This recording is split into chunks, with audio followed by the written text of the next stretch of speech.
everyone.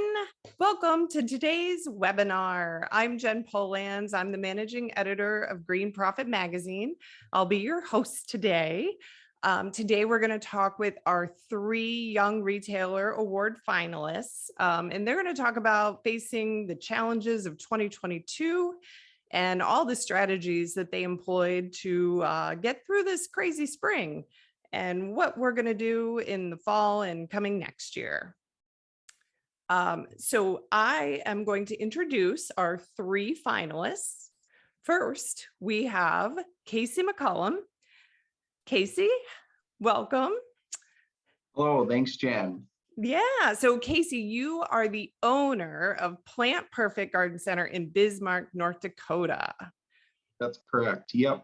I'm up here, Bismarck, North Dakota. I'm the owner here. I've been the owner here for about 1.5 years. And we are a full service garden center up here. So we have trees, shrubs, perennials, bedding plants, garden decor, all that good stuff. Awesome. And then next we have Ashleigh Munro. And Ashleigh is the garden center coordinator for Kiwi Nurseries in Acheson, sorry, Alberta, Canada. I knew I was going to mispronounce that. Acheson. It's all good. It's not actually a real city. It's just an industrial park. So we don't really fit in well, but it is what it is. We're the farm in the industrial area. Tell me what you guys do up there. What are you guys known for? So we're a 2nd generation farm. We're 224 acres. We're known for prairie hardy plant material that grows in our super cold climate because we don't have a lot of options here. And we're known for blunt, honest truth, and we'll tell you our opinions about plants and how well they'll do. That's awesome. And then finally, we have Will O'Hara. Will is the perennial manager and garden mart buyer for Van Wilgen's Garden Center up in North Branford, Connecticut. Hi, Will. Hi, thanks for having me. Oh, thanks for being here. And tell us a little bit about what you guys are known for Van Wilgen's. Sure. So Van Wilgen's Garden Center is family owned and operated, 4 generations deep now. We're in our 102nd year in business.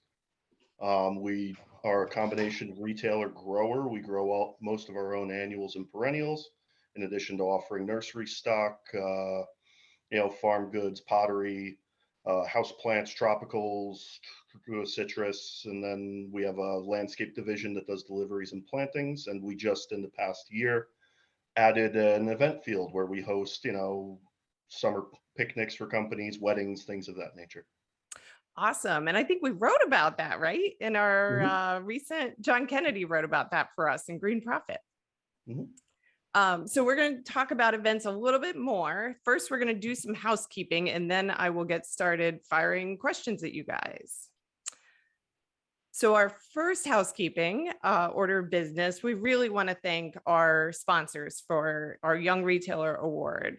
That would be the Garden Center Group and their Partners for Success and American Hort. Thank you so much for all your support. You're supporting the future of retail. And it's a great opportunity for our finalists, for us to understand what our younger generation is doing and what they're going through and how they're going to succeed. So thank you. The other thing is for you guys watching this right now, if you have questions, we welcome them. If you go down to that Q&A box at the bottom, type your question in there and we will answer if it pertains to what we're talking about, or we'll wait till the end, last 10 minutes and answer some questions then too. So don't be afraid to ask questions. We want to get all your questions answered here. And then our last bit is this webinar will be archived, and you can go to greenprofit.com/webinars and find it there if you need to jump off or if you'd like to forward it to someone. This is free and you can visit that anytime. And now we're going to get started. So I have lots and lots of questions for you guys. I want to start though with spring. Everyone always asks, how was your spring? So let's start with how your weather was and how that impacted your sales for this year. I'm going to start with the West and move eastward. So Ashleigh, why don't you start us off? So our spring was unnormally cold. We were still freezing at nighttime temperatures till middle of May, when usually we think about putting tomatoes outside. So it definitely affected our sales. Everyone was nervous to go outside, and the people that didn't have the same nerves, they killed their plants pretty fast. So we had a very slow start. We didn't want to bring in a lot of our plant material. We couldn't bring it outside because it was just too cold. So it's just started to pick up the end of May. People are now happy again, but definitely made it a slow start. And so did you feel like you were seeing people come in later? Once they were coming in, do you feel like you made up for that, or are you still kind of working on making that up? We're still working on making it come up, because for us, it also affected our digging season, because we can only dig some of our trees at a certain time. It was also super dry for us. So a lot of our trees that would normally bud out earlier for digging season, we couldn't dig. And then when we finally got the moisture, it was almost too late in the season to dig them. So it's going to have effect for us all season, unfortunately. But at the same time, a lot of people were excited to get out and plant. They just didn't know how to do it because it was still so new to them. They were concerned about, is it too early or is it too late? What do I do? I don't know what I'm doing. So there was definitely a lot more education that went on with the customers. Gotcha.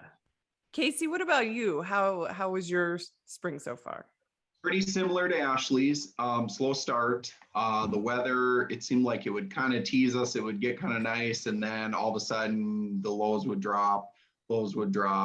I guess for us, it just seemed like, the demand was still fairly good even despite that. So I think for us, it just seemed like being in a colder zone, it's like spring hits and everything comes on really hard and really fast, and then it tapers off kind of quick.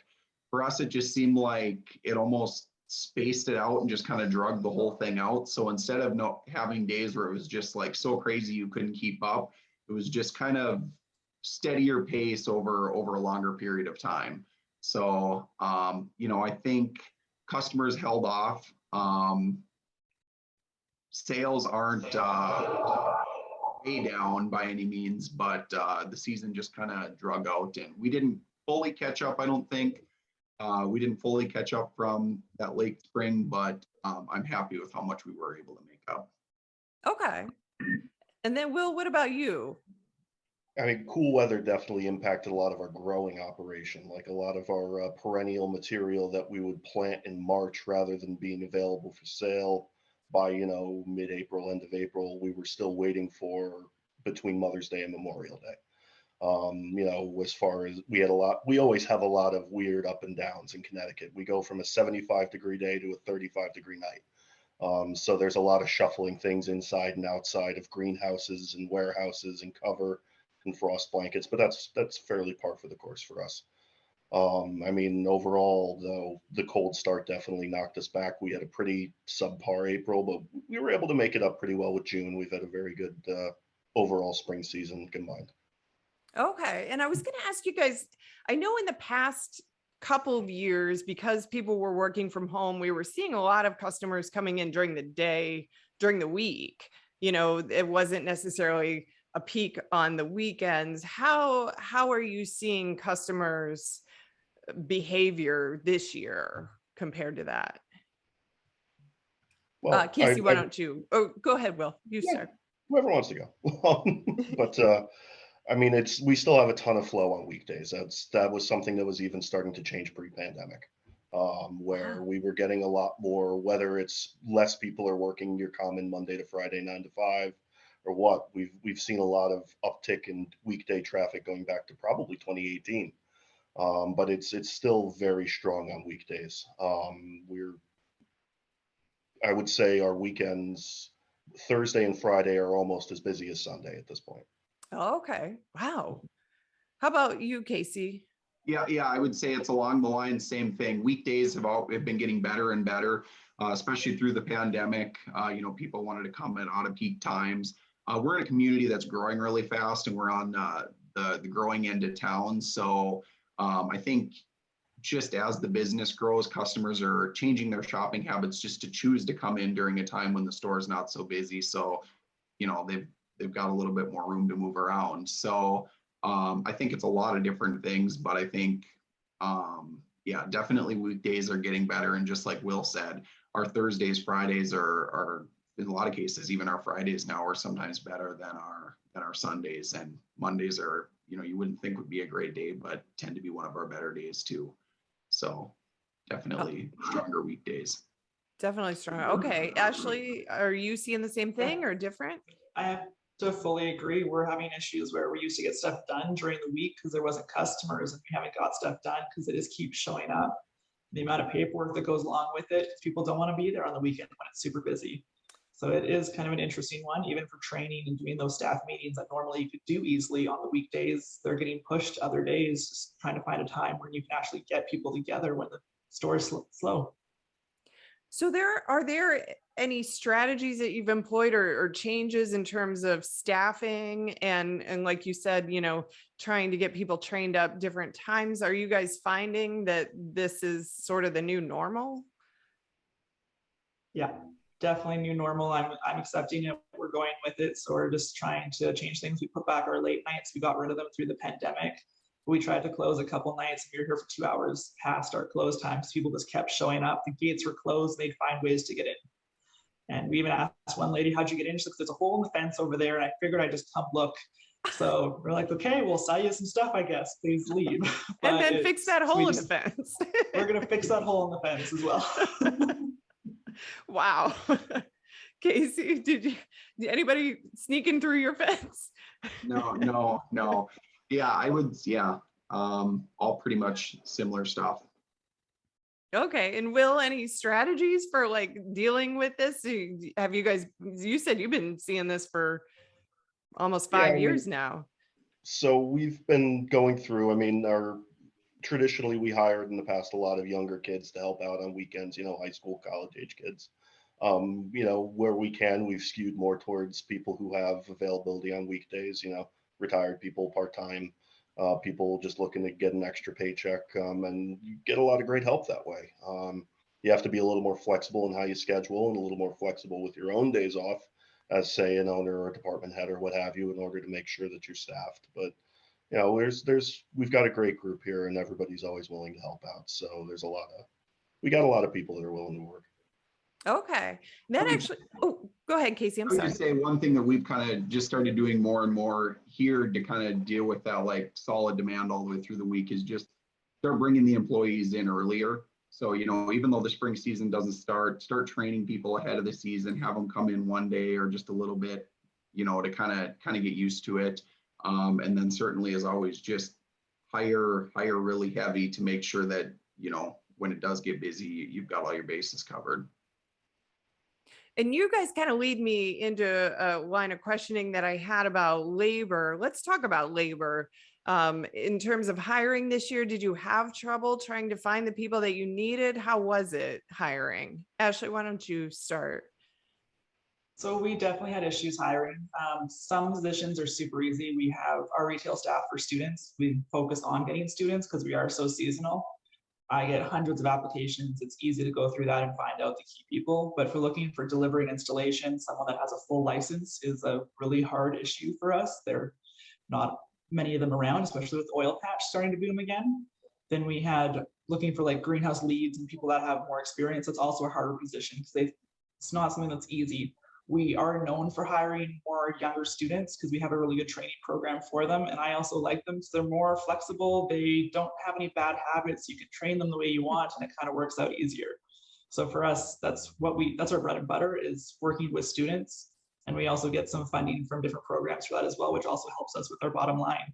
It's just the other key positions with actual like needs for a license, which can be really hard. So when you say students, do you mean high school students, college students, or both? So we work with local high schools, and there's a specific program where they can actually get school credits when they work for us, and they actually pay for part of their wages working for us as well.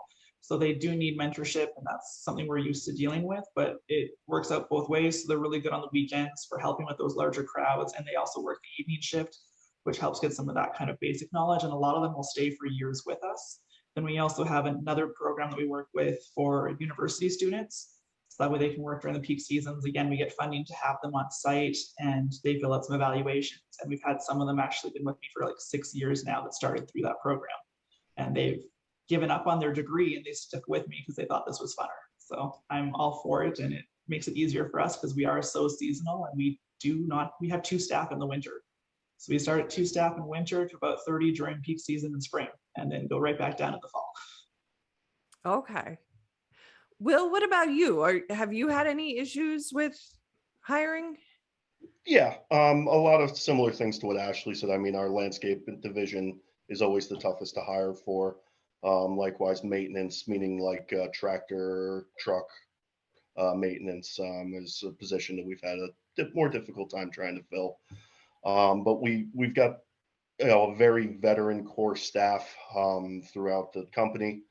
And we train, and we also produce a lot of our own signage and our own tags, picture tags on everything. So when we hire a lot of these college kids, much like Ashleigh does, and when we hire a lot of younger people or part-time people, we kind of joke with them that as long as we're putting out the signs, you don't actually have to learn the plant material. You just need a pair of sunglasses, and you need to be able to read faster than the customer. And then you can go and you can show them just about anything.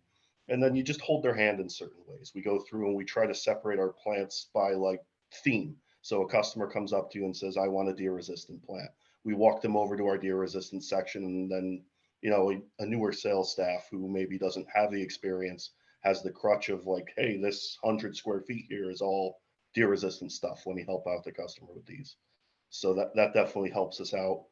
And then we do a lot of promoting from within. We have a lot of people who started here in high school and college, myself included, and training, and they stick around. And, whether it's like me and you said, nah, I really don't want to be a teacher anymore, or whatever profession it is, people really seem to like it once they get going with it. Okay. And then Casey, what about you up in North Dakota? Very, very easy. Not a lot of labor problems. We aren't running a landscape division. We're strictly garden retail here. So we do not have a problem. We're no short of applicants in the spring. Usually we have more applications than we have positions to fill. So it's kind of nice because we can even be a little bit selective then on, who we want for what positions. I think one of the big things with us is that it's been successful is we have a very low turnover rate, and able to return long-term employees come back year after year. So, that's helps with the labor issue, but, just altogether, it just makes the store and the experience that much better just to have staff, a lot more long-term staff. I think, with the labor, this is hard for me to speak towards for, someone who's got like the positions of like the landscape departments and stuff like that. Those are of course always harder to fill, but I think one thing I've found is just being super appreciative of your staff, treating them well, doing things like buying in lunch, offering them, better discounts on some plants, and just doing different things to make the work environment better. A lot of people are really part-time. They choose to work with us. They choose to work here, not because they have to, but they want to work in a garden center. So you have to make that experience good for them to choose to be there at work every day and work for you. And then I find that help out a lot. That, you bring up a good point. That was one thing I was going to ask about is, what are some of the points that the employees like the best, that you've been able to offer this year, maybe that's a little different, that has been like, oh, I came on because of that, were there any hiring perks that work the best? Casey, you can. Yeah, definitely. One of our biggest things is our employee discount. We essentially sell any products in our store at cost to our employees. So that helps a lot because you have people that are interested in gardening, and here they're able to get a really good deal. So in a lot of cases, they're here to make money, enough money to take their paycheck and buy plants and go home and work in their yard. So I think, aside from just being employee benefit, I think the more that you can get your employees to have experiences with the products that you're selling, everybody always wants to, if you can give a customer and say, based on my experience, or I have this plant at home, or I've done this, I think that you're going to get a way better customer service out of that too. So that's the big thing that we do is just aside from just all around keeping a positive work environment, is good employee discounts definitely helps reel people in. Got it. Ashley, did you have a perk that worked better than others, or? We actually do kind of very much the same thing. We're a wholesaler as well as a retailer to landscapers. So all of our employees get the best pricing on anything. And on the weekend, we had too many tomatoes. So their job was, if you want a free tomato, tell me a fact about the tomato and you can take it home. And they were super stoked. They had to find a different fact. The other person had it told them. So it also was making them learn more about the plants. And some of them asked if they could take more home. And I was like, yeah, that's sure. I would rather give them to the staff to take home than have to maintain them, plant them in our garden. Or in some cases, I worked in other gardens and just really threw them out. And that was always such a waste and hurt me to see that happening, because sometimes it happens, but if you can give it to staff instead, it's definitely more beneficial. The biggest one that I find my staff like the most is we have a free freezy program. So there's freezies in the freezer at all times. So if it's hot and you want a freezy, you can have one of those. We also have a coffee trailer on site, so they get one free latte, coffee, or tea a day, as long as they bring in their own mug. If they want to use one of my paper cups that I have to pay for, then they have to pay for the cup. So it also just kind of teaches them to be responsible in that way and gets them more energized. So it gives them those opportunities to do it. We deal with the flexible scheduling as well. And our motto is family and health comes first. If you're not feeling well, your family is sick, please don't come in, deal with that, because you're more beneficial at home and you're more of a nuisance to us at work. So it actually works out good for a lot of the parents or the single moms or that kind of thing. They know they have that flexibility. That's great. That's, especially right now in this climate, the more you can encourage people not to come in when they're sick is probably better. Will, what about you and perks? Anything that really stood out? Yeah, I mean, we offer a lot of the same things, a really strong employee discount program on all the plant material. Obviously, full-time staff, there's a really great benefits program to that. And again, with the part-time staff, we do offer a really long season of employment as compared to a lot of the people around us. We do start out early March. We're open year round, house plants and fertilizers and farm goods and things like that. But then we do keep going all the way through the holiday season, through Christmas for a term of employment. We have 16 acres of cut your own Christmas trees that we help customers out with. So that helps keep a lot of part-time staff, seasonal staff back on for the later part of the year, the holiday season, as opposed to when the garden season really starts to wind down in November.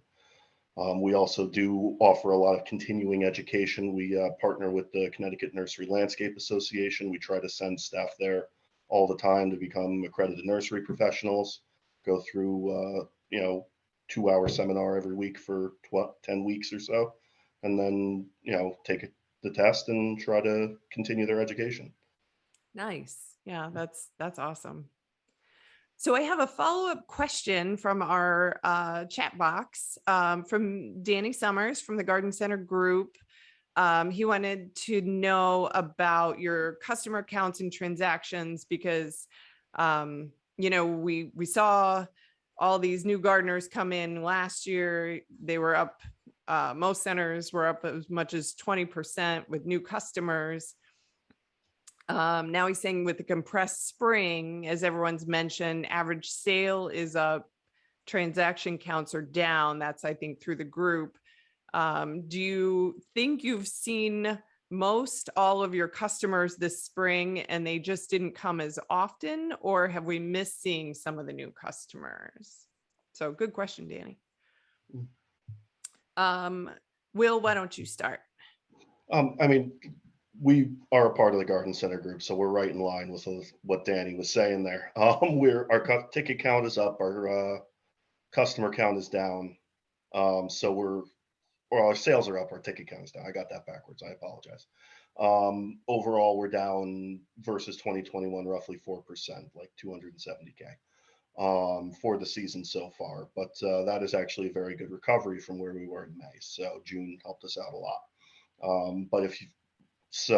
I think we're seeing the same people. We didn't see as much early of like our landscape customers. We weren't selling nearly as much bulk mulch. We weren't selling nearly as many, blocks of 20, 25 privet or arborvitae or what have you to our wholesale customers. They were a little later arriving this year, but retail customers, we were still very much trying to guard the tomatoes and keep them from going outside on a 35-degree night in April. Every year, always. Every year. you can't stop them. But you know, compared to 2019, we're up 25%. So I mean, we're doing as far as I feel like we've been busy. We'll say we feel it every day when you go home. Yeah. Those bulk customers, do you think you'll see them eventually? Because I sort of feel like if you decide to do mulch, you're going to do mulch that year at some point. You think they'll come back? They're trickling in now. A lot of the familiar faces, you know, that we've been seeing year after year, they've been coming through. It's just been more. It started later and now it's elongated because they're mulching and planting rather than going through and just doing a mulch job and then a plant job or vice versa. So they're kind of, one day they're coming in and they're picking up plants. The next day they're coming in, they're picking up mulch. So it's a little more staggered this year. Okay, gotcha. Casey, what about you? Do you think you've seen them or you think they're trickling in? So yeah, I mean, it's been, it's sales is just shy of last year. We're really not behind that much, but when you look at the transaction counts are down. Transaction total, average transactions up a good 20%. So that's telling me, yeah, one of those two things. Either the customers made less trips, which I initially thought, well, maybe the theory is we don't have a very good system for tracking that specifically. But, you know, with a compressed spring, they probably bought more at one time. Or like you said, some people, the demand maybe has softened a little bit. And I think it's probably a combination of both, where there's just some customers you haven't seen that, you know, didn't necessarily come back. One thing I found was really interesting was when you break it down by department, by the sales and the volume, the annual departments, so like the flowers, the bedding plants, that kind of stuff, the sales were actually up a little bit and the volume really wasn't down that much. So that hadn't changed a whole lot for us.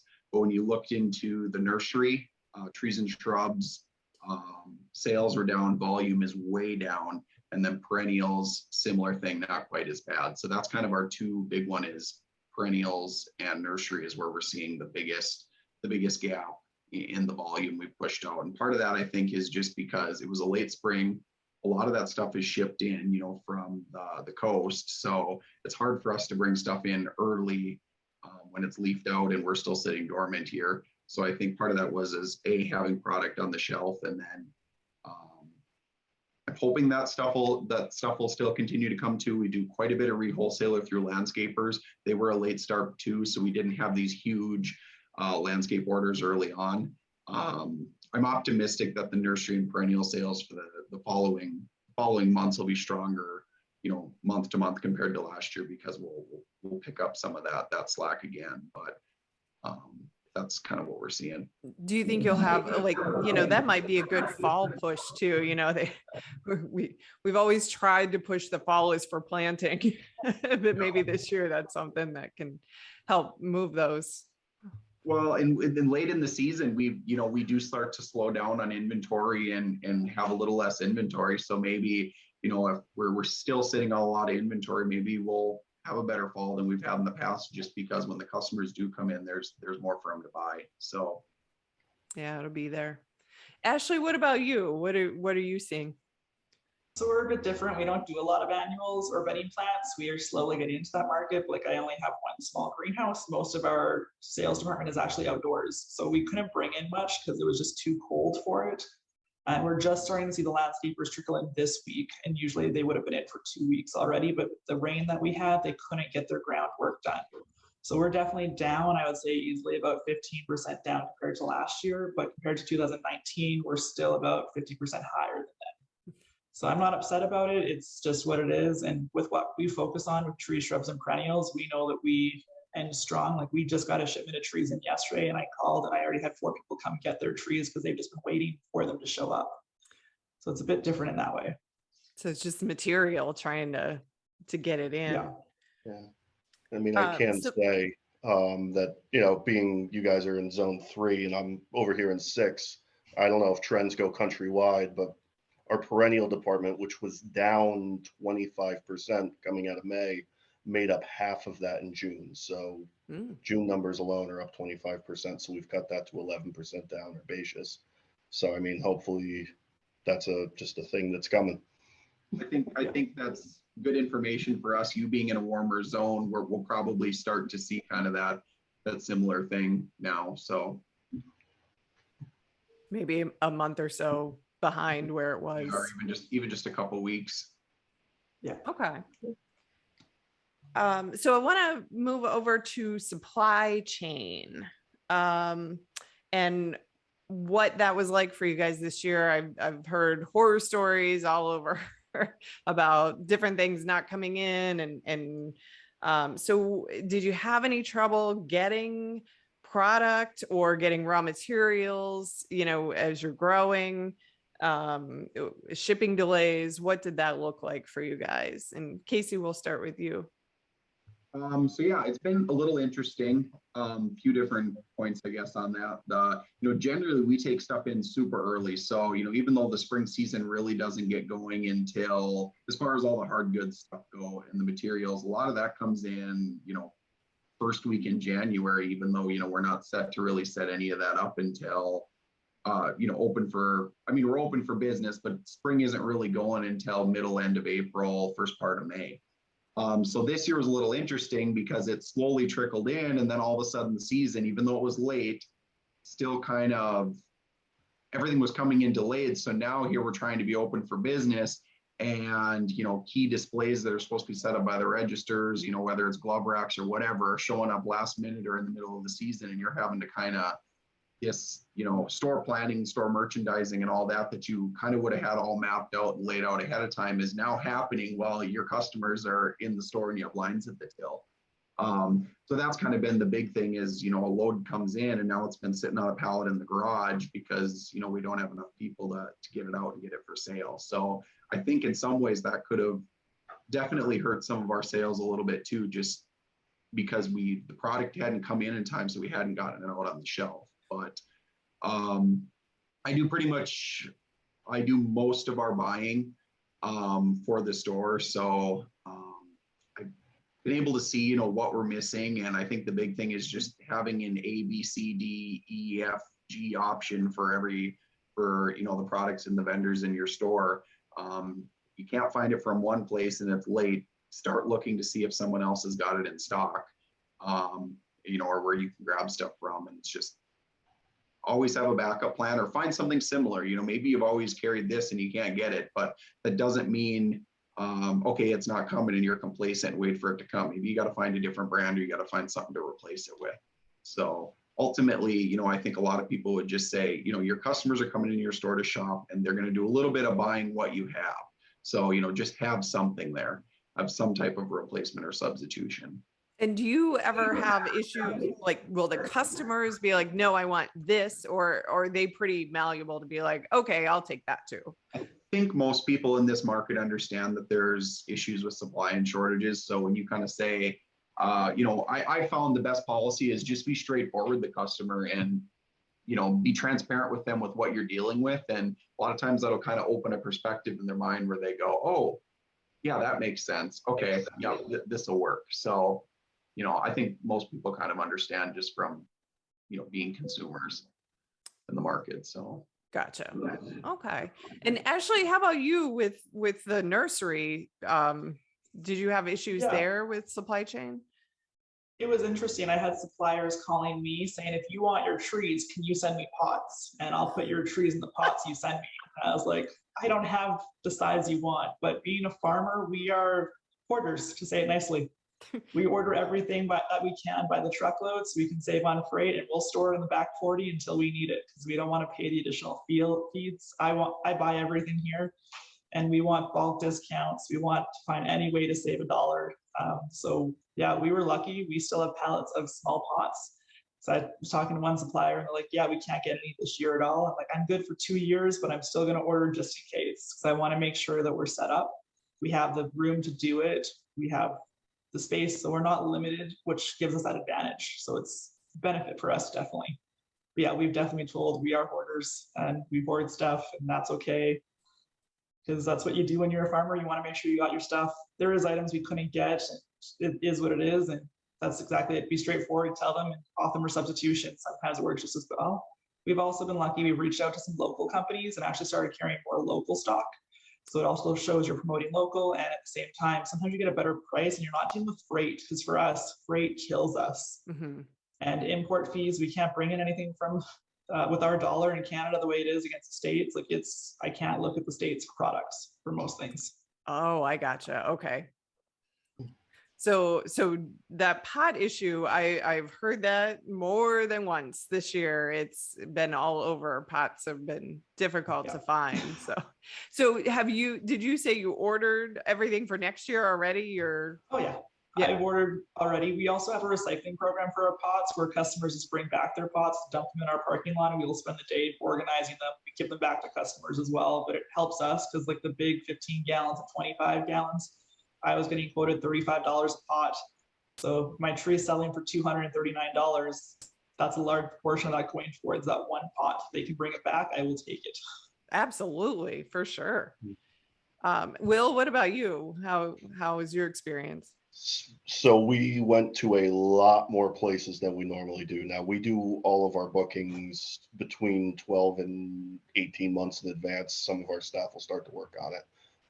We have 2 years of ceramic pottery on the property right now. So we'll be good on that for a bit. Our nursery department, which I do the ordering for the garden marts, and I partner with a gentleman, Jason. We work together on a lot of that. We book evergreens from any corner of the country we can get it.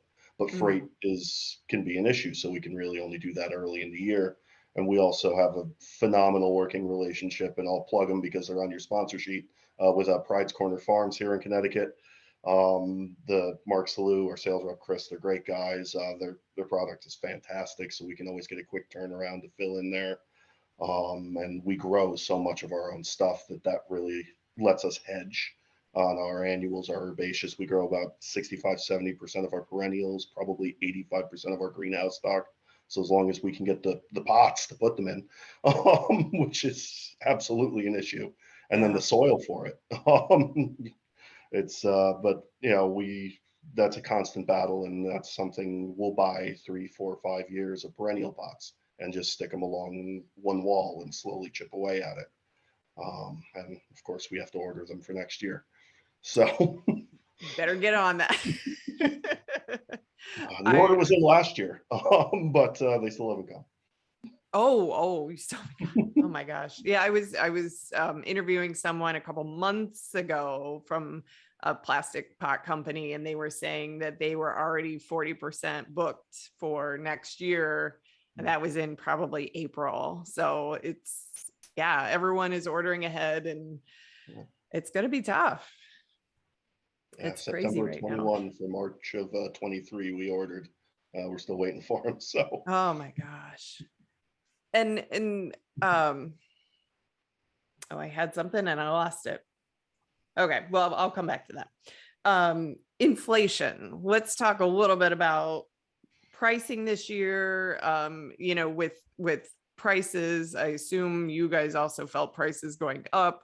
Oh, and freight. That was what I was going to ask about, with freight costs increasing dramatically. Like, let's talk about your pricing and how you were able to compensate for some of that inflation that you felt. What did your pricing structure look like? Will, let's start with you. We definitely saw increases especially on things that are shipped cross country. When I first started helping out with orders, maybe 7 years ago, an expensive freight in a reefered 53-foot over-the-road truck was $6,500, and it's double that, if not more now. So it makes it difficult to order a lot of stuff off the West Coast. But there's certain items that are just better coming out of Oregon, things like emerald green arborvitae. So you still do it, and we definitely ate a little bit of the cost increase on that. We lost some margin in order to kind of not pass everything on to the customer. But you also look to your local growers. Most of our product comes from within 50 miles of our farm. So we look to that, and we go through and negotiate prices anywhere we can, book large numbers on something like an endless summer hydrangea, knockout rose family.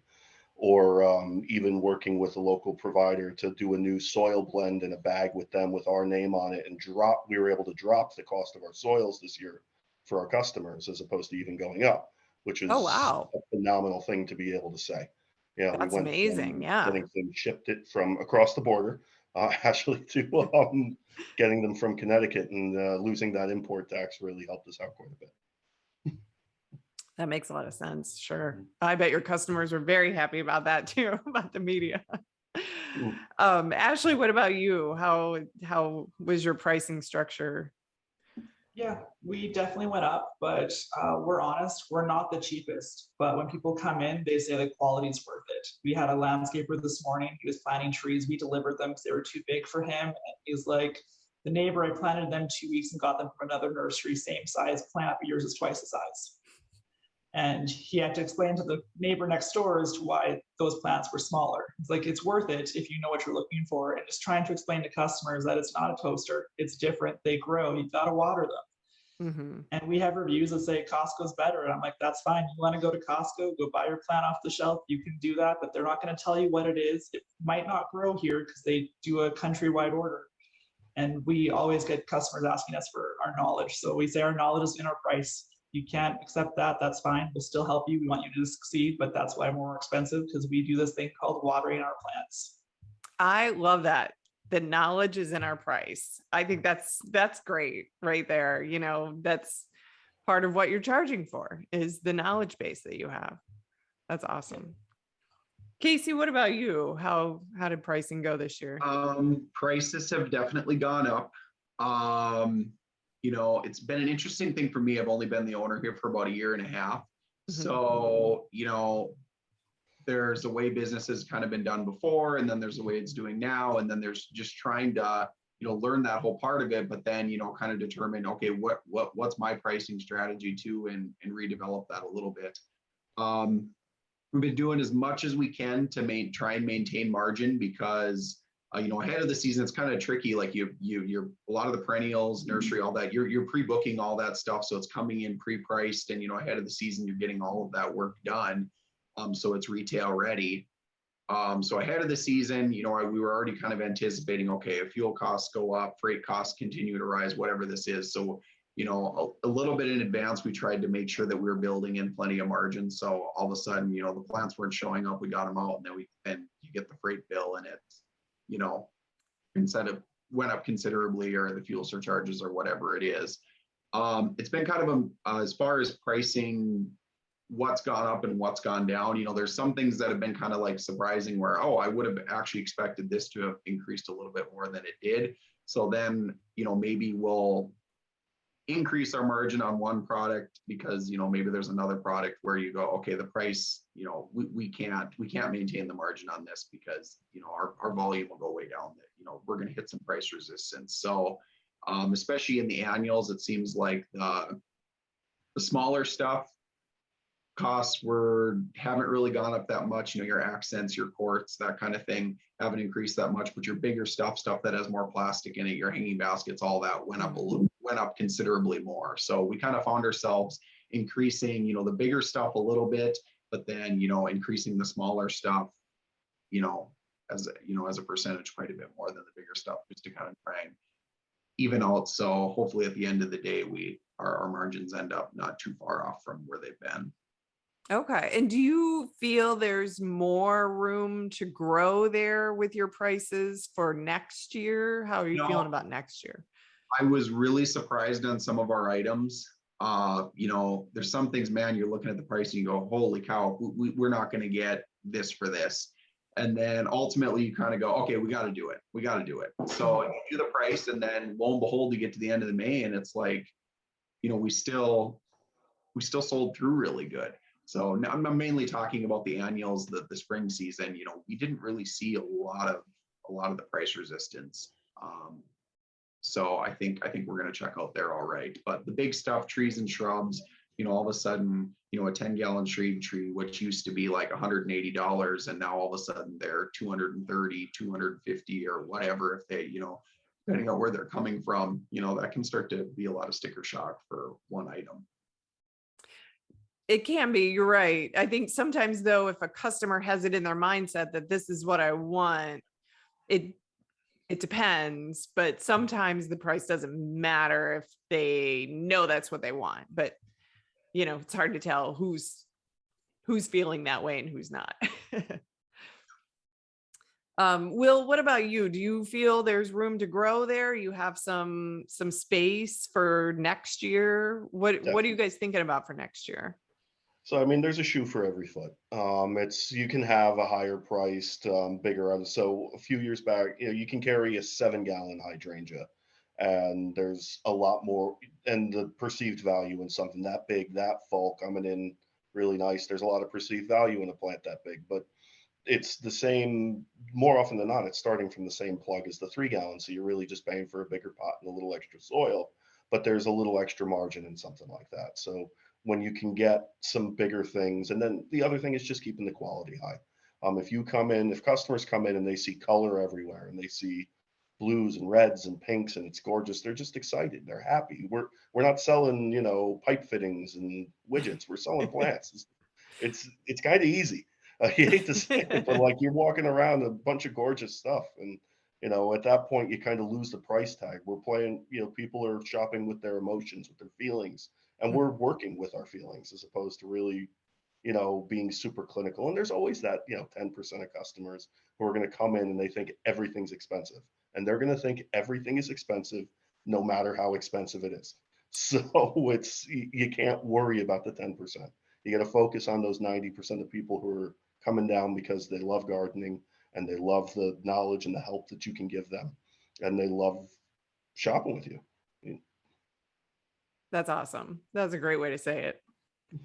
I want to switch over real quick to, I was going to get to e-commerce, but I don't think we're going to have time for that. But I did want to get to events and anything promotion wise or cool things that you had this year that you felt really brought in a lot of people and worked really well. Ashleigh, did you have anything that you were like, whoa, this is really great, we got to keep doing this? So our biggest event we have is we always partner with a nonprofit for our large events to kind of help with community involvement and getting more people involved and having a good feel moment for our customers. We had our haunted house. It's our 3rd year we've done it. It was too big for our greenhouse. We threw it out to our trail system, and we did it with the food bank. So you could either pay $3 for your family to get in, or for adults, or give a food bank donation. We had over 1,200 people one night, and we ran it for 3 weekends. And I went to other award ceremonies, and all they did was like, this is Kiwi that has the haunted house. I'm like, really? It's trees, shrubs, and perennials with a haunted house. But it was so exciting. They loved it, and it was good for all age groups. And if you want to get some stress out, just scare some people. It is fantastic. I recommend it for anyone. We were also fortunate last week or the week before, we had our craft beer night back on. So we partnered again with a nonprofit and a local company. We had over 20 different distilleries and breweries out on site, and over 100 people each night. And we're now talking about doing an adult haunted house night with different breweries and distilleries. So you can go get scared while you have a drink at the same time. So it's nice. Kind of interesting. We love partnering with people, and however we can partner and bring people from the community out for different reasons. It's a great way to expand our customer base, and they have a good memory that goes with it. And it's good for all age groups. And tell us a little bit real quick about your fundraising activity that you do in the spring and fall. So we do a spring fundraiser. So that way it helps with our cash flow. So we get some additional money in. We have an online store set up where it's basically the name of the company or the organizations, the food bank. A lot of animal rescues are part of it, and people can buy select plants online. And a portion of that money goes straight back to the organization. So basically it's just offering wholesale to organization. If the customers pay full price, it's all pre-done in advance, all online, and they come to the store and actually pick up their items. And when they come pick up the items, 85% of them buy more stuff, and they've never been to us. And I think this year we had reached over 100,000 people through the 30 different organizations that were part of it. Because you get one school that's 800 kids, they shared on their links, they shared all that. It goes pretty awesome in that ways. That's fantastic. Yeah, all cool stuff. Will, tell us a little bit about your new event center. So we opened in the past year. Actually, the first person to ever get married on the property years ago was Ryan Van Wilgen and his wife Kate. That was 10 years ago this September. But then we, after a few years, we have this field. We used to call it the airplane field. The Boy Scouts come down, fly model airplanes and things in it. But we decided to start hosting other events. I actually got married there in 2020. Congratulations. So we go through, you can rent the field. We have on-site bathrooms that we provide. We give people like a tractor hayride with an antique farm tractor. Then we bring them from the parking area into there. We provide, fire pits, the site. The people who rent it want to get, food, drink, what have you. We have a list of preferred vendors that we offer. And so it's been a lot of fun. It's a very different industry than plants for sure, but it's a lot of fun. And we're also doing a lot. Should I dovetail into like the fundraising and promotion? Sure. Yeah, go for it.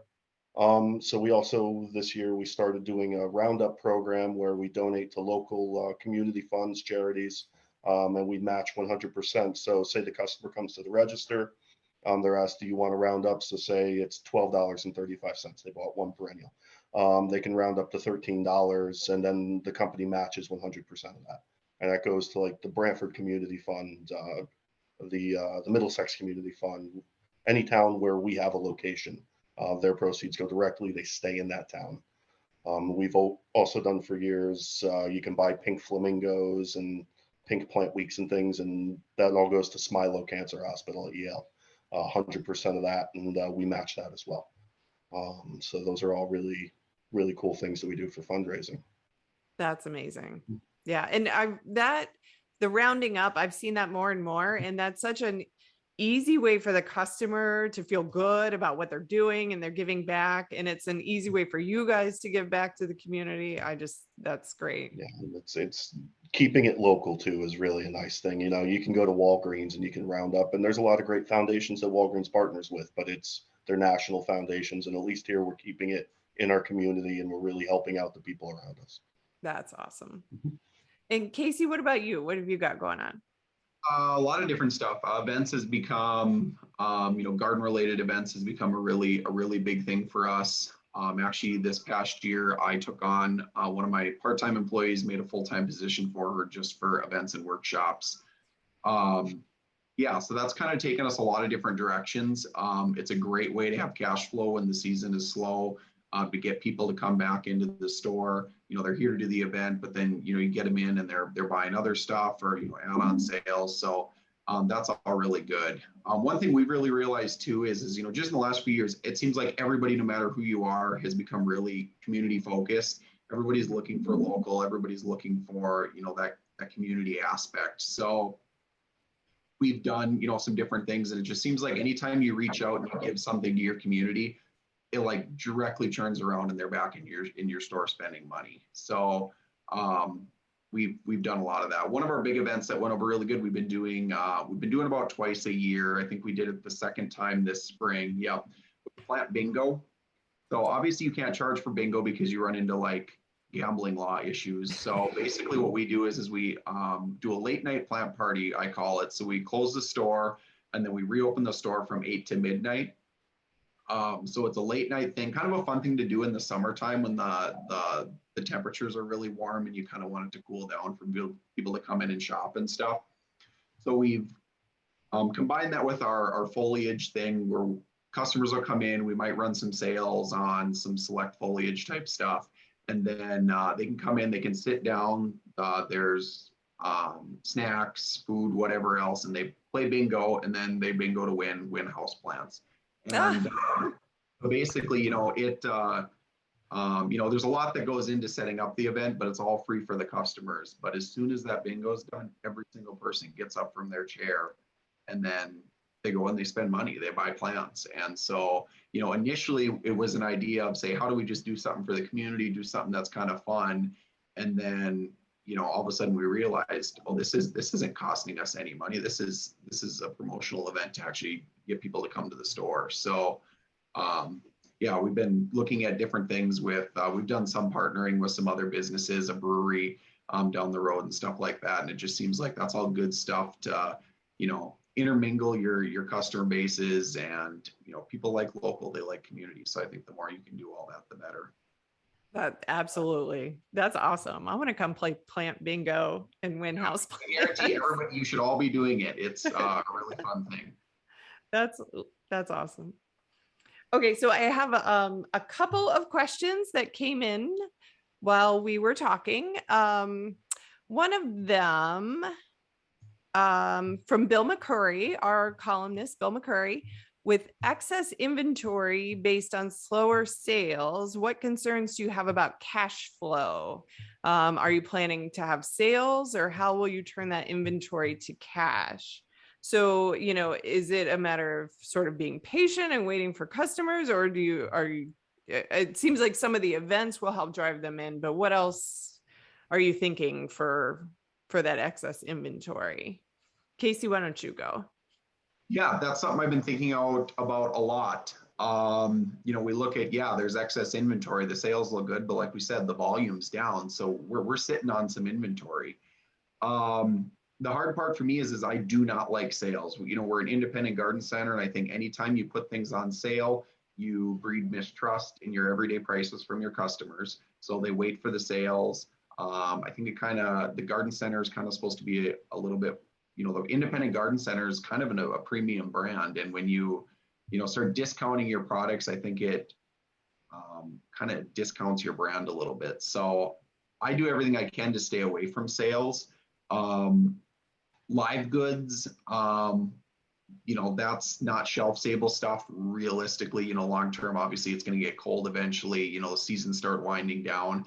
I'm sure at some point we'll probably start running some select sales on select categories or select products that we're long on, not just doing the blanket, all nursery 25% off, you know, whatever. More so finding the certain things that we need to move and then doing selected sales on those items. As far as hard goods go, yeah, it would be nice to make the inventory a little bit more liquid, but the hard part about it is the hard good stuff is shelf stable. The next time you go to buy it, it's probably going to cost you more money than the time you bought it before.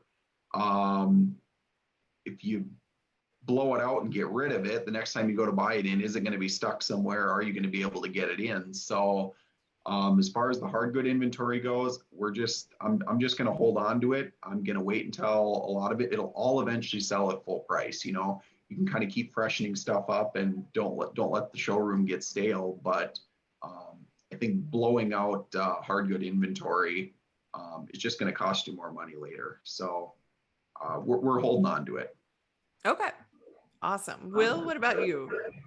So we try to, rather than running much like Casey, we really don't love doing just broad sales, 20% off on shrubs or what have you. What we've done is through our rewards program, our garden club, which is essentially a grocery store card, you accrue points. And, you know, every $300 you spend works out to like $15 off. We do 2 weeks at the end of the spring season. We just came out of it where we double what those points are worth.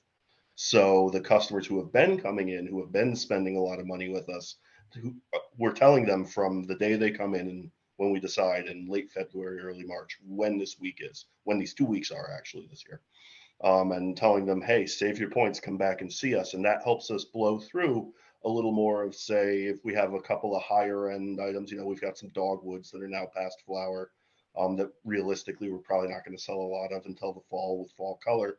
You know, if you've got $150 worth of points and the tree is $200, why not take the plunge and just get the dogwood? And, you know, it was really successful this year for us. I think over $100,000 in points or so was redeemed in the double points, which would have been $50,000. So you look at losing that $50,000 and go, but that means that they bought how much stuff, and you've blown through that without actually running a wholesale sale and really rewarding your best customers, which is something that we love to do. And I mean, inventory wise, we're really not that long on a lot of stuff. We do turn rate is something that we really emphasize. So I wouldn't say we're too concerned going into the fall or even into summer. I think we're in a pretty good spot. Okay, cool. And Ashleigh, what about you? We're very much the same. We hate sales. I think it's a dirty word and we don't want to do it. If anything, if we have extra product, we actually turn it into marketing. So I had a garden group here on Monday doing a tour. It was supposed to be 18 people, turned into 50 of them. We had extra tomatoes. I told them all to go home with a tomato. I was happy the tomatoes were gone. They were stoked. They got a free tomato. And someone did make a comment that the plants are more expensive. They also said how much nicer they were. And when she got her free tomato, she was even more stoked and ended up going to buy plants. So it was way easier in that way. So everyone's happy. We also donate to other organizations that could use them. And because we're family and we do weird stuff, my dad decided to start his own garden in the nursery this year. So we have like 3 acres now. Feels like that. It's not quite that much. Just planted an extra veggies that didn't sell. So we're going to either donate them to the food bank, teach our kids how to do it at our kids program, or use them for some other type of promotion in the fall. So we'll always find a way to use it. And instead of just throwing it out, we'll find somewhere to put it, somewhere to do something with it. That's awesome. I love that mentality. We're going to figure out what to do with it. Yeah, okay, so my last thing is Chris Beatty's, which I have to thank Chris Beatty's. He is running this whole shindig behind the scenes. Thank you, Chris. And he wants to know your final rating for the spring, 1 through 10. You know how he does his newsletter every week and asks how your spring was. So 1 through 10, your whole spring. Casey, what number would you give it? The number? Yeah, give me a number. Explanation? What's that? Just the number, or do you want a full explanation of the number? Quick explanation. Quick explanation. I would say 9. Last year was 10. This year was 9. Could be, I think it was very good. Cool. Ashleigh? I'll go with an 8. There's always room for improvement, but I was still happy with how it turned out. And Will? Yeah, I'm starting to feel like a downer. I was going to say 7. I feel like I should say 8. You say what you want to say. Call it 7.5. We had a good year. It was a harder year. We feel like we worked harder for what we sold, but we had a very good year overall. And again, when you're up 25% off pre-pandemic, what can you complain about? Very true. Very true. All right. Well, we are at the end of time. It feels like this hour flew by. I want to thank all 3 of you. This was awesome, awesome information and really great to talk with you guys. Thank you so much. Thanks for having me. And Chris, thank you for running the show. You want to pop on and say hi to the people here? Where are you? You're not going to pop on. Okay. There he is. There's the man behind the scenes. Thanks, Chris. And we're going to thank our sponsors here. Once more, thank you so much to the Garden Center Group, the Partners for Success, and American Hort. If you want to meet these guys in person and talk to them, you can come to Unplugged at Cultivate, and we will be announcing our winner, but all 3 of them are awesome and winners in our book. So come see us at Cultivate at Gasworks for Unplugged. Also, this webinar again is archived. So as soon as Chris gets a chance to get it up online, it will go to greenprofit.com/webinars. And you can view it again or send it on to somebody who you think might need to see it. And that's it. So thank you so much for attending. It was great to have our 3 finalists here. Great to talk with all of you. And on behalf of Ball Publishing and Green Profit, I'm Jen Poland saying so long. We'll see you soon and catch you on the flip side. Zoom wave. Goodbye.